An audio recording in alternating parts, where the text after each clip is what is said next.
का सदुपयोग। तो सदुपयोग क्या है? जिस समय में नाम जपा जाए, जिस समय में सत्संग सुना जाए, जिस समय में गौ माता की सेवा हो, संत की सेवा हो, शास्त्रों का स्वाध्याय हो, 100 दिन लेखे जान, वो समय लेखे लिखा जाता है। हाजरी लगी हुई है, ये इतना समय हमारा बढ़िया जगह व्यतीत हुआ। तो आज श्री हनुमान जी को नमन करते हुए 7 बार हनुमान चालीसा पाठ किया हम लोगों ने शुरू में। उसके उपरांत आरती की, हनुमत स्तोत्र पाठ किया। उसके उपरांत 10वां अध्याय श्रीमद् भगवद गीता जी का सुना और सुनाया। श्रीमद् भगवद गीता जी की आरती की। आज के दिन पहले सत्यनारायण भगवान की कथा हुआ करती, अब व्रत रखने वाले ही बोले।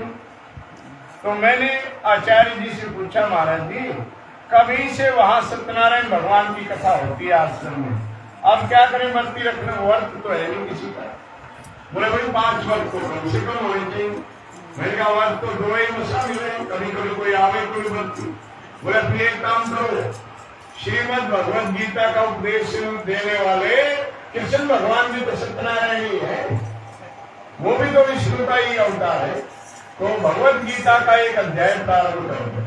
तो शंकराचार्य जी महाराज की आज्ञा पात्र के उस दिन से और आज तक हमने नियम बना लिया कि एक अध्याय प्रत्येक पूर्णमासी को श्रीमद् भगवद गीता का होगा।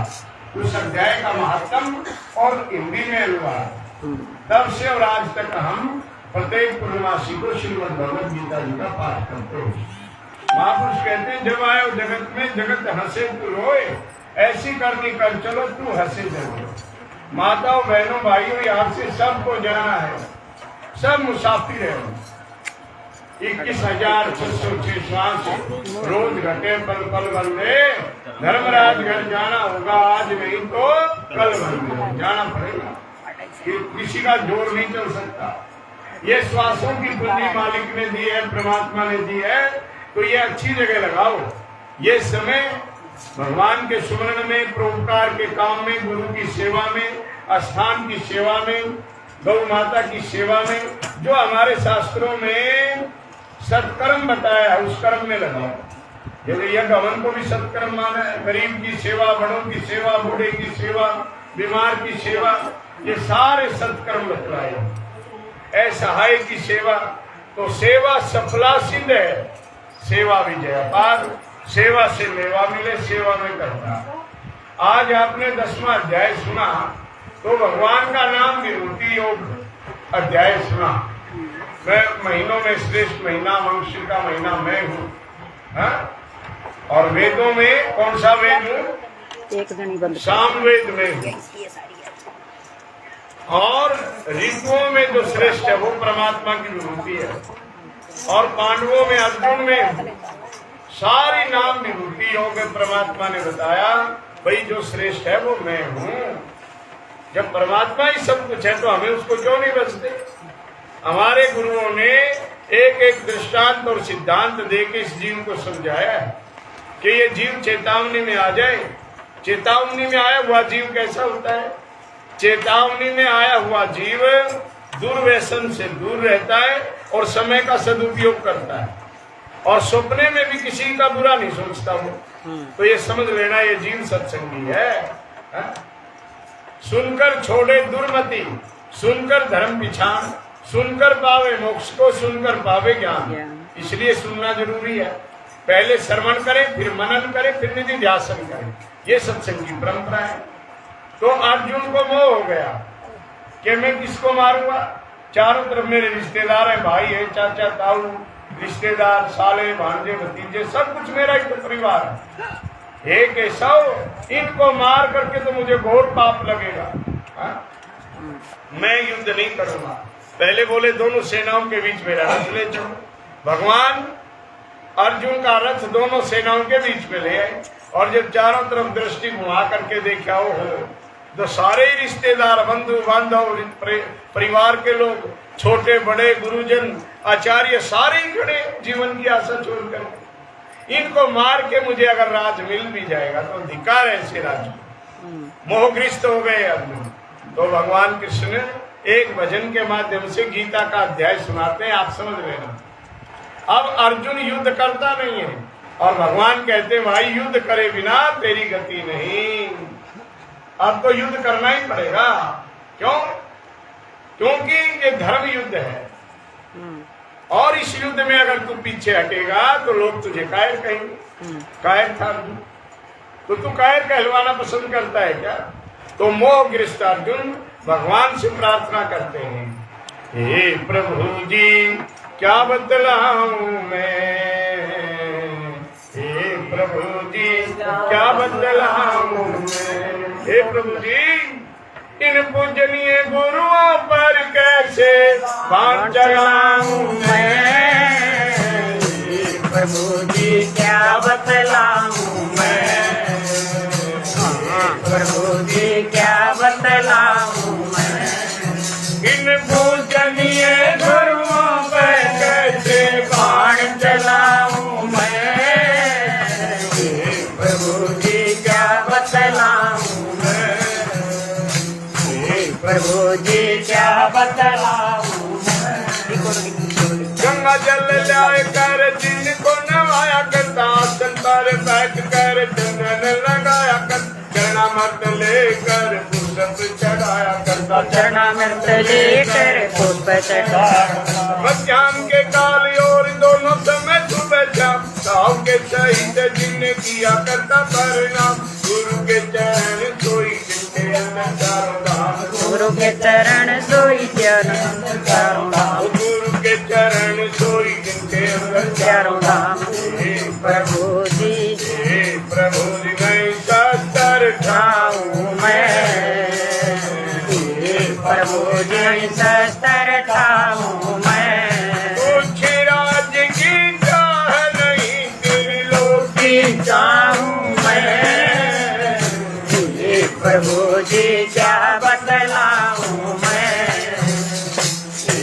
प्रभु जी क्या बतलाऊं मैं। अपने पूजनीय गुरुओं पर कैसे बाण चलाऊं मैं, प्रभु जी क्या बतलाऊं मैं, प्रभु जी क्या बतलाऊं मैं। हे प्रभु जी युद्ध होना बड़ा मुश्किल है। क्यों? मैंने सभी को देख लिया, सारे मेरे बंधव बांधव रिश्तेदार गणे, किसी तरफ पिता में भीष्म खड़े हैं और किसी तरफ द्रोणाचार्य कृपाचार्य खड़े हैं, कहीं मेरे गुरु के पुत्र अश्वत्थामा खड़े हैं, कहीं मेरे बड़े हैं, कहीं मेरे मित्र हैं, कहीं छोटे हैं। ये युद्ध करना बड़ा मुश्किल है केशव। और अर्जुन बोलते हैं, सखा और भाई कोई दादे जटता हुए, जमाई बहनोई खड़े युद्ध में बचाऊं है, सगे और संबंधी सब मेरे ही तो साऊ है, सगे और संबंधी सब मेरे ही तो साऊ है। बाल की अवस्था बीच मेरे साथ रहा करते, शीत धाम सेवा अंदर मेरे लिए दया करते, गोदी अंदर बैठ जाने ताऊ ताऊ दया करते, गोदी अंदर बैठ जाने ताऊ ताऊ दया करते। प्रभु जी कैसे कथल बनाऊं मैं, प्रभु जी कैसे कथल बनाऊं मैं। कैसे शंकर पर हार करूं, जिनको खिलाऊं मैं, प्रभु जी क्या बतलाऊं मैं, प्रभु जी क्या बतलाऊं मैं। इन पूजनीय गुरुओं पर कैसे बाण चलाऊं मैं, प्रभु जी क्या बतलाऊं मैं, प्रभु जी क्या बतलाऊं मैं। अर्जुन कहता है कि सो ये तो खून से लती हुई पोटली है भोगों की, मुझे ये सुख नहीं चाहिए, मुझे ये भोग नहीं चाहिए, मुझे ये राज्य नहीं चाहिए। तो भगवान कहने लगे अगर नहीं चाहिए तो भाई घर से क्यों आया था धनुष्वान उठा करके, मैं युद्ध करूंगा। श्री कृष्ण अर्जुन से बोले मैं मेटूंगा भरम तेरा, कायरता के काम करे ये नहीं है क्षत्रिय धर्म तेरा। अब दोनों हाथ जोड़े हुए और कांपता हुआ अर्जुन क्या कहता है, हे प्रभु जी क्या बतलाऊं मैं, हे प्रभु जी क्या बतलाऊं मैं, पूजनीय गुरुओं पर कैसे बाण चलाऊं मैं, हे प्रभु जी क्या बतलाऊं मैं, लिपट भोग रोग की बिचारी है, दुखी हो भोगी लोग सोग इनमें भारी है, जाहि सी अवस्था ऐसी हो गई हमारी है, जाहि अवस्था ऐसी हो गई हमारी है, गया नहीं जाता है सयाल से बेहाल हुआ, सिंगनी का शेर से गिंदड़ी का लाल हुआ, सर्वस्व खो दिया शेष से कंगाल हुआ, सर्वस्व खो दिया सेठ से कंगाल होया, सर्वस्व खो दिया। दिया सेठ से कंगाल होया, हे प्रभु जी कैसे शोक मनाऊं मैं, हे प्रभु जी कैसे शोक मिटाऊं मैं, इस व्याधि का वैद्य नहीं जिसे न नबज दिखाऊं मैं, हे प्रभु जी क्या बतलाऊं मैं, हे प्रभु जी क्या बतलाऊं मैं, पूजनीय गुरुओं पे कैसे बाण चलाऊं मैं, प्रभु जी क्या बतलाऊं मैं, प्रभु जी क्या बतलाऊं मैं, मानता हुआ अर्जुन भगवान कृष्ण के चरणों में गिर गया और कहने लगा कि सारे सगे संबंधी चले जाएंगे, कोई नहीं रहेगा, न कौरवों की तरफ से न पांडवों की तरफ से। बड़ा भयंकर युद्ध होने के बाद, सब कुछ समाप्त होने के बाद मुझे राज्य मिला, तो हे ये सब वो राज्य मुझे नहीं चाहिए। भगवान कहने लगे भाई बात राज्य की नहीं है, बात हार जीत की भी नहीं है, बात है केवल अक्षत्रित्व की। तेरा कर्तव्य क्या बनता है वो कर्म मैं तुझे समझाऊंगा। हे प्रभु जी क्या बतलाऊं मैं, प्रभु जी क्या बतलाऊं मैं, मेरी दशा ऐसी है केशव कि मैं थर-थर कांप रहा हूँ, मेरे हाथ से गांडी छूट रहा है, पैर डगमगा रहे हैं, चित्तवृत्ति शांत नहीं है। इंद्रिया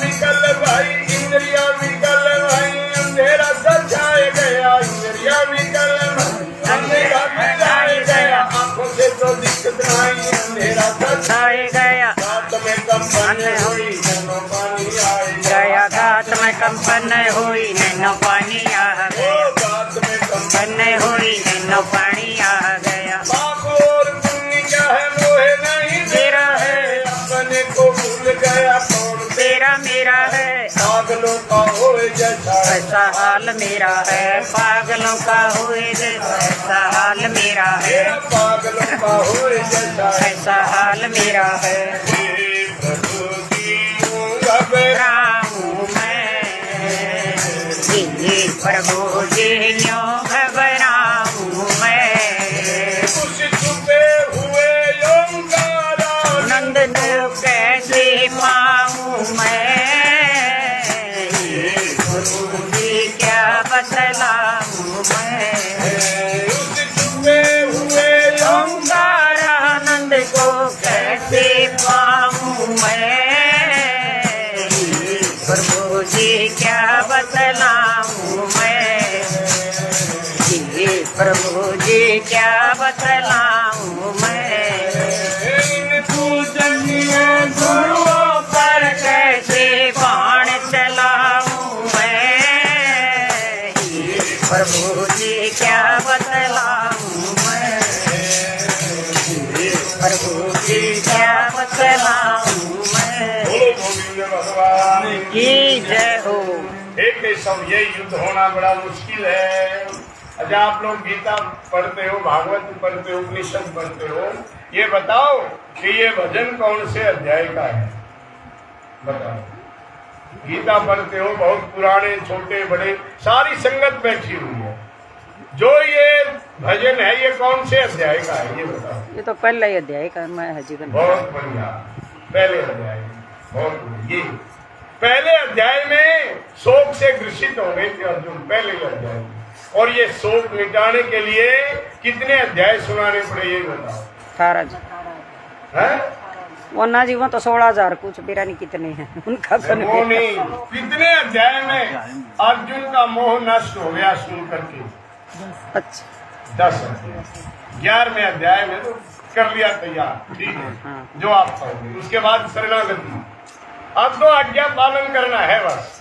जब ये कहा ना कि वृक्षों में पीपल में हूँ, नदियों में गंगा में हूँ, नाम विभूति योग के बाद में, और जब अर्जुन के बाद समझ रहा है जब सब कुछ ये है तो करने वाला भी यही है और करवाने वाला भी यही, और जो हो रहा है वो भी यही कर्ता कर्म सब कुछ यही है, तो अपने को चिंता किस चीज की है। बोलो गोविंद भगवान की जय। भगवान ने गीता के 10 अध्याय पूरे करे और 11वां अध्याय सुन के अर्जुन खड़े हो जाते हैं और जरा सा संशय, जैसे कोई थोड़ा पूरा गांठ निकाल दी हो और उसके थोड़े बहुत तंतु रह जाए, वो जा करके 18 अध्याय तक निकले और तैयार हो गए 11वें अध्याय। ठीक है जी, जैसा तुम कहोगे, जिधर ले चलोगे उधर मैं चलूंगा, जैसे नाथ रख लोगे वैसे मैं रहूंगा। ऐसी शरणागति होनी चाहिए। वास्तव में उस युद्ध का परिणाम बढ़िया नहीं हुआ, किसी भी युद्ध का परिणाम बढ़िया नहीं होता, चाहे घना सास बहू का हो, चाहे पिता पुत्र का, चाहे पति पत्नी का, और आजकल तो गुरु चेले में भी चाहे गुरु चेले का हो, युद्ध का किसी का परिणाम भी बढ़िया अच्छा नहीं नहीं होता। इसलिए हमें शांति का मार्ग अपनाना चाहिए। जो शांति के मार्ग पर चलेगा उसका जीवन धन्य हो जाएगा। हमारे गुरुओं ने एक भजन और उसके बाद में फिर आरती, जो हनुमान जी की उपासना हम लगभग सारी कर चुके। एक महाराज जी का भजन ऐसा भजन है जो भगवान श्री कृष्ण की बाल लीला का भजन, और स्वामी आत्मानंद जी जिसको बहुत गाते थे, आप लोग भी गाते हैं, पर उसको ऊपर चढ़ाना बड़ा मुश्किल है, पर इसमें आप सहयोगी बनना। देखिए